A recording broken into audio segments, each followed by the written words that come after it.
Hello, my name is Darrell, and I am a community health worker, or CHW for short, and I serve on the C3 project leadership team. Are you a community health worker, a promotor or promotora de salud, a community health representative, a peer educator, or another frontline worker with a different title? Or are you a program manager, a healthcare administrator, or maybe a policymaker who needs to know more about CHWs? Maybe you're thinking about becoming a CHW yourself and want to know more about the field. Well, you've come to the right place. We have you covered with the Community Health Worker Core Consensus Project, also known to many as the C3 Project. You may be asking why. Why is this work of building consensus around CHW core roles and competencies important?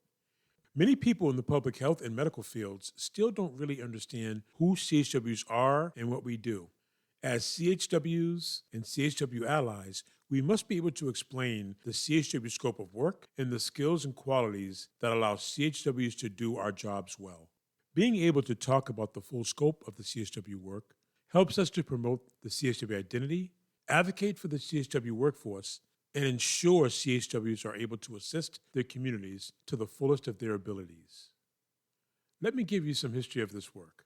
The C3 project builds on much earlier work published in 1998, and that's the National Community Health Advisor Study, which was created by many of the same team members, including myself and longtime ally Dr. Lee Rosendahl, and many other CHWs and CHW allies across the country. C3 team members crosswalked and compared the earlier CHW roles and competencies with leading CHW policies and curricula to identify any new, contemporary, or changed roles and skills. Once we completed the crosswalk, we shared the updated list of core roles and competencies with national networks of CHWs for feedback. Then we conducted a formal consensus building process among CHW leaders and CHW networks. Only after incorporating input from all of the CHW networks who responded, the C3 project published the final report in early 2019. So, what are CHW roles and competencies? CHW roles are also known as a scope of work. Simply put, it's what CHWs do. Competencies have two elements: personal qualities that CHWs possess, plus the skills that make CHWs effective in our work. So now that you know how we developed the C3 project list of roles and competencies, let's talk a little bit about them. Here is the list of CHW core roles. Remember, this is a list of what we do. Please note that roles 8, 9, and 10 are the new roles identified through the crosswalk completed by the C3 project. To make them come to life, I'd like to share examples of the work I have done, as well as the work of some of my CHW colleagues in the various CHW core role areas. In my role as a cultural mediator, I work with youth from underserved communities and the local health systems to educate on community perspectives and cultural norms, to improve access to services, and for building health literacy and cross-cultural communications.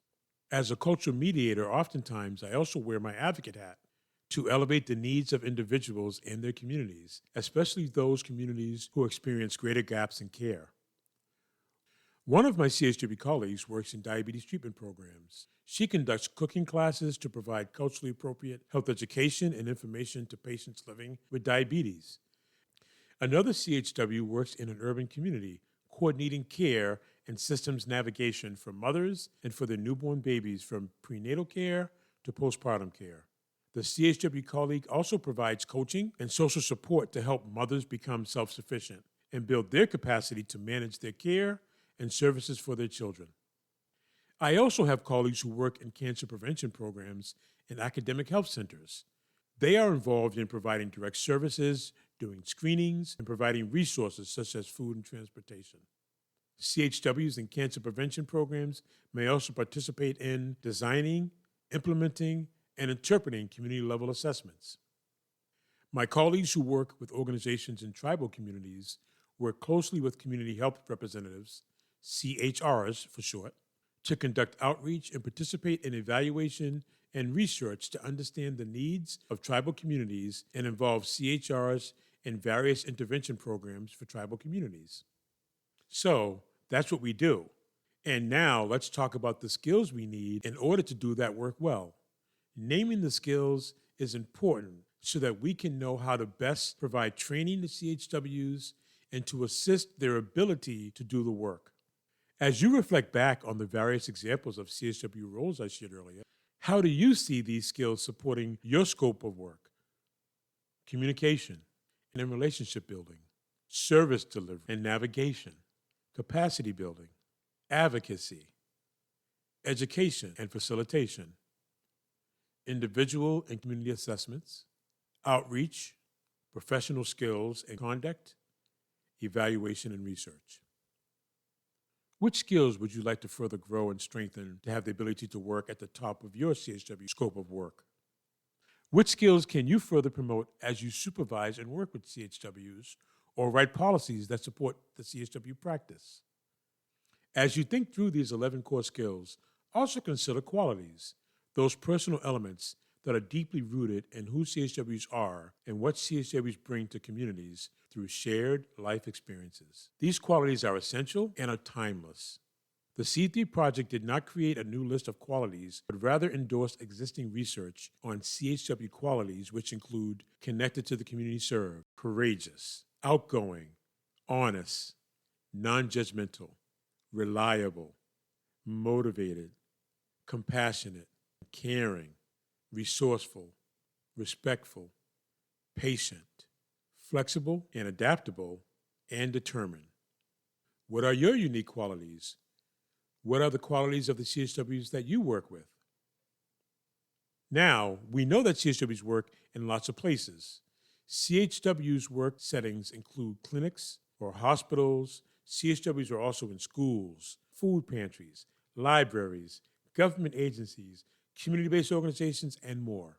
So in addition to naming CHW roles and competencies, the C3 project looked at whether those roles and competencies would change based upon where a CHW worked.